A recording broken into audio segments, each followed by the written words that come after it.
ഈ mind set correct ആകുന്ന സമയത്താണ് കർത്താവ് നിങ്ങളുടെ മേൽ മാൻറ്റിൽ പകരുന്നത്. ഒരു ആത്മീയ ഉത്തരവാദിത്വം. മാൻറ്റിൽ എന്ന് പറയുന്നത് കേവലം ഒരു ക്ലോത്ത് മാത്രമല്ല. നമ്മളിത് മാൻറ്റിൽ നിന്ന് കേൾക്കുമ്പം ഏലിയാവിൽ നിന്ന് ഏലീശയിലേക്ക് കൈമാറിയ ഒരു ക്ലോത്തിനെ കുറിച്ചായിരിക്കും നമ്മുടെ മനസ്സിൽ തോന്നുന്നത്. പക്ഷേ ഇത് വെറും ഒരു ക്ലോത്ത് മാത്രമല്ല. ഈ മാൻറ്റിൽ എന്ന് പറയുന്നത് അതൊരു റെസ്പോൺസിബിലിറ്റിയും അതോടുകൂടെ ലഭിക്കുന്ന ഒരു അതോറിറ്റിയും കൂടെയാണ്.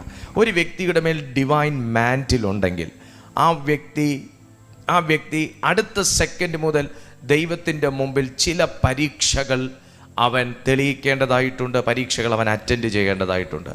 ആ പരീക്ഷകൾക്കകത്ത് ദൈവം അവനിലൊരു കപ്പാസിറ്റി ഡെവലപ്പ് ചെയ്യും. അവന് കിട്ടുന്ന മാർക്കാണ് ദൈവം അവൻ്റെ മുമ്പിൽ വെക്കുന്ന ടെസ്റ്റ്. അവൻ അറ്റൻഡ് ചെയ്യുമ്പോൾ അവന് കിട്ടുന്ന മാർക്കാണ് കപ്പാസിറ്റി എന്ന് പറയുന്ന ഒന്ന്, ശേഷി.